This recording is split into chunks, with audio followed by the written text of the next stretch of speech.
Magic Tree House, Book Number 6, Afternoon on the Amazon, by Mary Pope Osborne.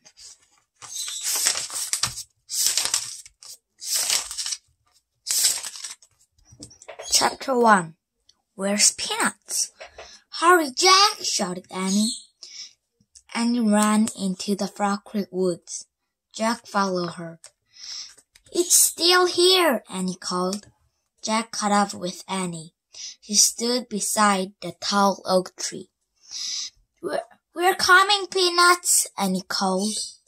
She grabbed the rope ladder and started up. Jack followed. They climbed and climbed. Finally, they climbed into the treehouse. Peanuts, said Annie. Jack took off his backpack. He looked around. Sunlight lighted across the stand of books. Books about ninjas, pirates, mummies, knights, and dinosaurs. The letter M shimmered on the wooden floor. M for Morgan Le Fay. I don't think Peanut's here, said Jack. I wonder where she is, said Annie. How do you know Peanut's a she? Asked Jack. I just know it, said Annie. Oh, brother, said Jack. Squeak! Annie laughed. Look, Jack! The small pink sock was moving across the floor. Yesterday, Annie has turned her socks into bed for Peanuts. Annie picked up the tiny lump. Squeak! The brown and white mouse peeked out of the sock. She looked from Annie to Jack with her big eyes. Jack laughed. Hi, Peanuts, he says. Will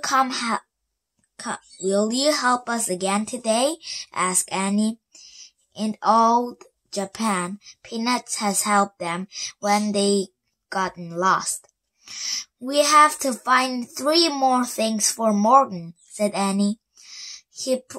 Jack pushed his glasses into place. First, we have to find a clue that tells us where to begin, he said. Guess what? Said Annie. What? Said Jack.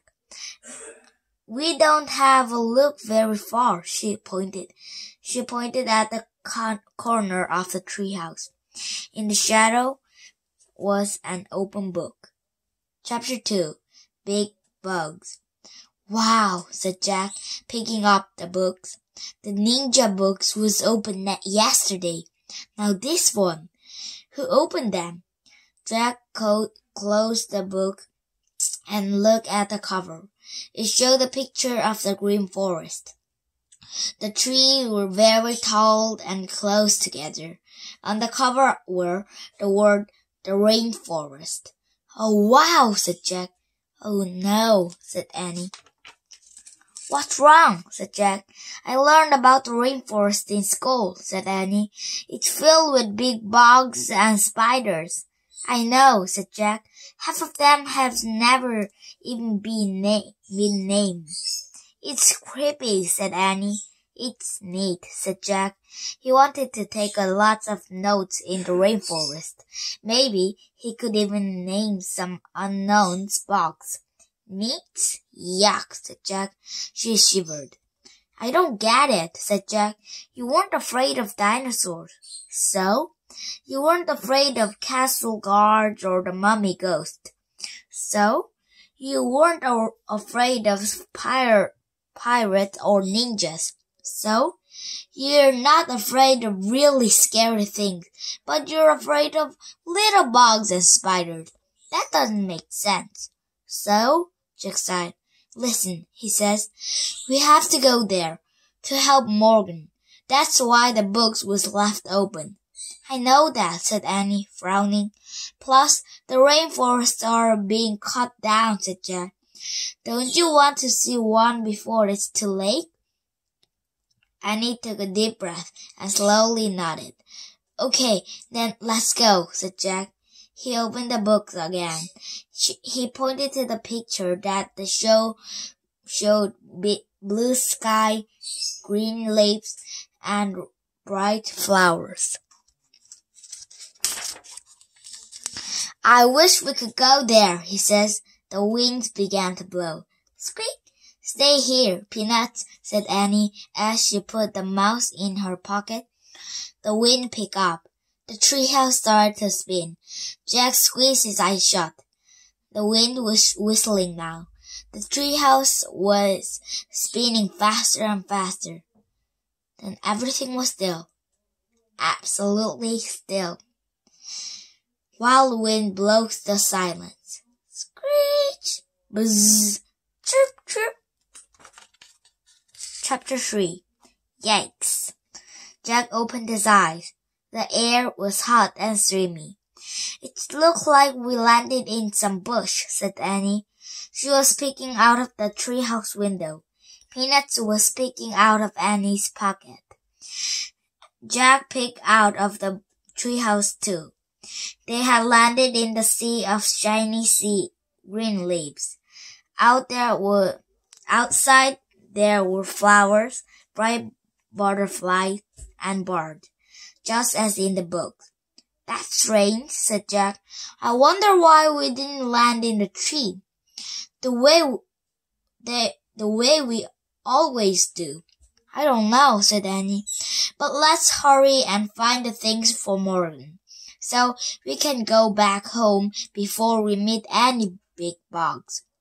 Wait, it seems weird, said Jack. I don't understand why we landed in the bush. I better read about this. Oh, come on, said Annie. We don't even need the ladder. We can just climb out the window. Annie put Peanuts in her pocket. She stuck on one leg out the window. Wait! Jack grabbed Annie's other legs. He read, The rainforest is in 3 layers. Thick treetops, often over 150 feet.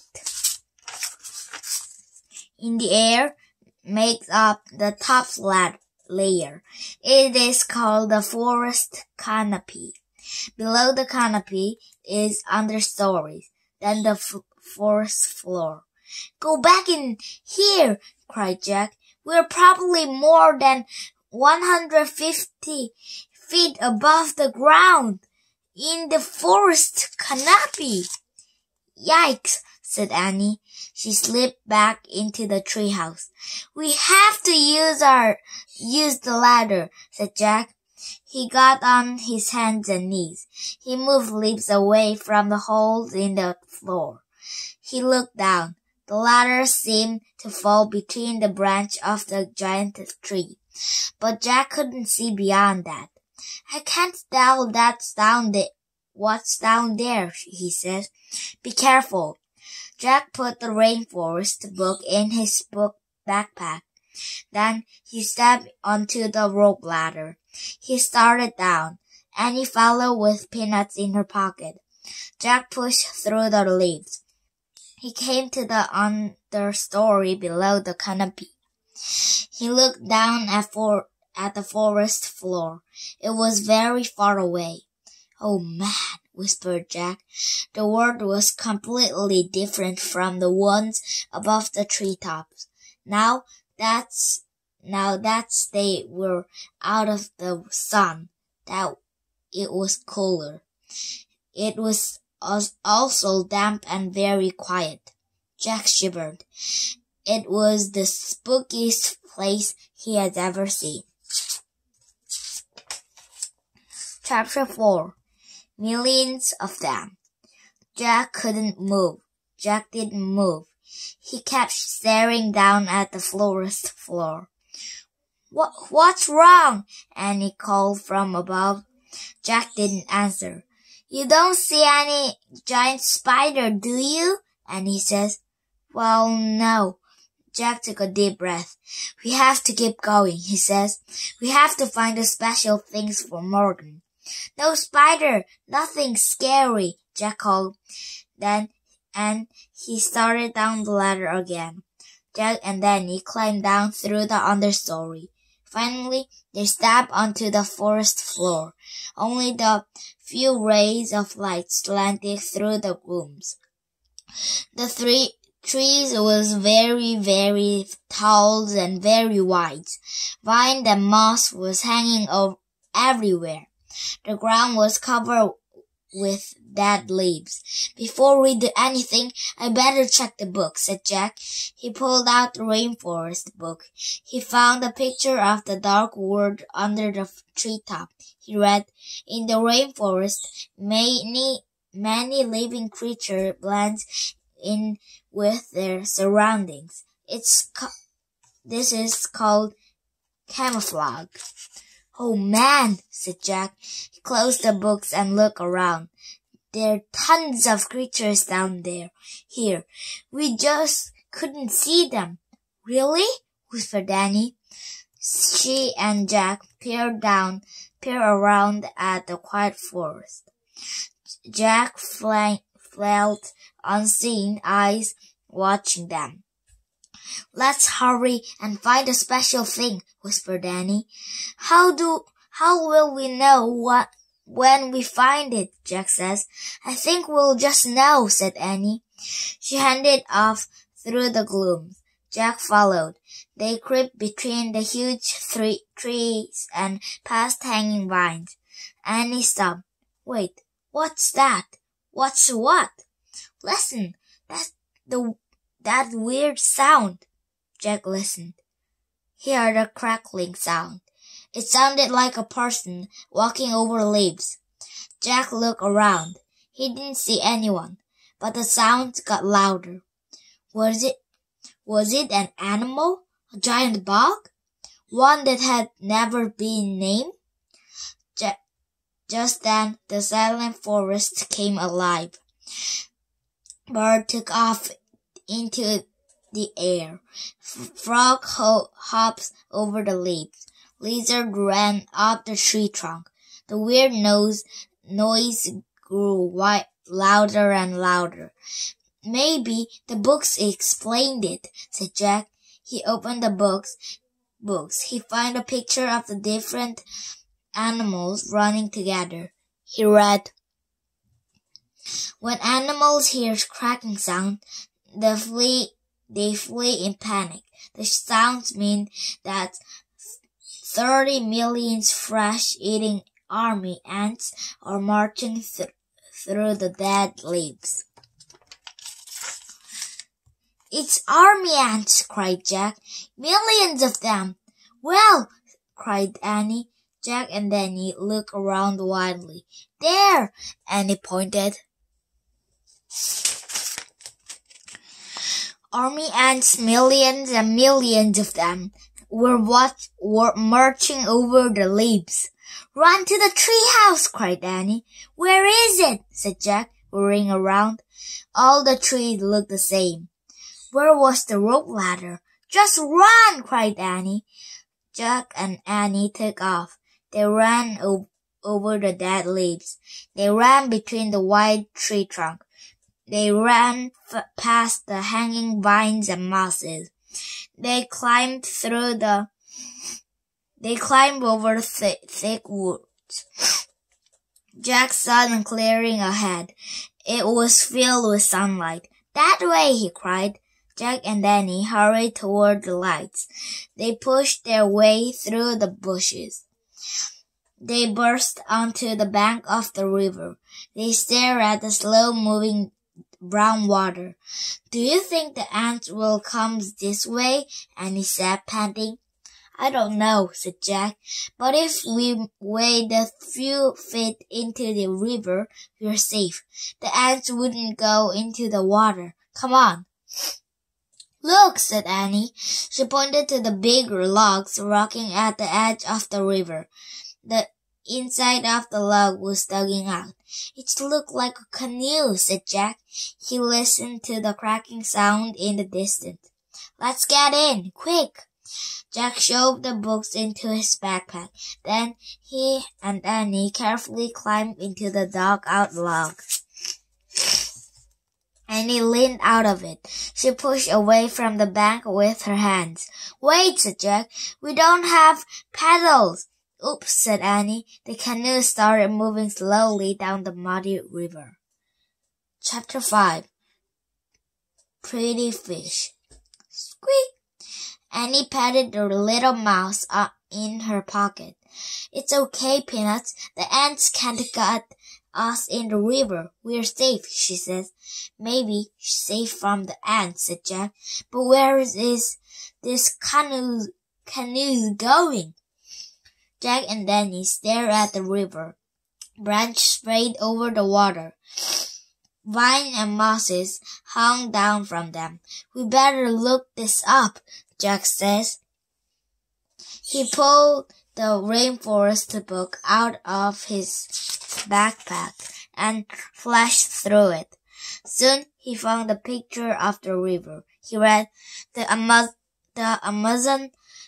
Amazon River stretched over 4,000 miles from the mountain of Peru, across Brazil to the Arctic Ocean. The river basin contains over half of the river forest in the world. Jack looked at Annie. We're on the Amazon River, he says. It's more than 4,000 miles long. Wow, Annie whispered. She looked at the river. She trailed her heads down the water. I have to make some notes, said Jack. He pulled his notebook out of his pack. He wrote, The Amazon rainforest is... Jack, look at those pretty fish with the teeth, said Annie. What? Jack glanced up from the writing. Annie was pointing at some blue fish swimming near the boat. The fish has red bellies and rather sharp teeth. Watch it! cried Jack. Those aren't pretty fish. They're pyramids. They're eating anything, even Parson. Yikes, whispered Annie. We better get those on shore, said Jack, putting the books in his backpack. How? Said Annie. We can't go in the water now, and we don't have any paddles. Jack tried to stay calm. We need a plan, he says. Jack stared at the river. The canoe would soon float under some vines. I'll grab the vines, said Jack, and pull us to shore. Sure, good idea, said Annie. They glanced around the branch. Jack stood up. The canoe rocked. He nearly fell. Balance the canoe, said Jack. Annie leaned onto one side. Jack reached. He missed. The canoe floats under more branches. Jack reached for another thick vine. He grabbed it. It was cold and scary. It wiggled and jerked. Ah! Jack screamed and fell back into the canoe. The vine was alive. It was a long green snake. The snake fell from the trees. It splashed into the water and sank by. Oh man, said Jack. He and Annie stared in horror at each other. What now? Said Annie, making a face. Well, Jack looked at the river. There were no vines up ahead, but there was a big branch floating on the water. Grab the branch near you, said Jack. Maybe we can use for the paddle. The canoe floats closer to the branch. Annie reached for it. Suddenly, the branch rose into the air. It was a crocodile. Help! Screamed Annie, and she fell back into the canoe. The crocodile opened and closed its huge long jaw. Then it moved past the canoe and swam up the river. Oh man, whispered Jack. A screeching sound spilled the air. Jack and Danny jumped. Help, said Jack.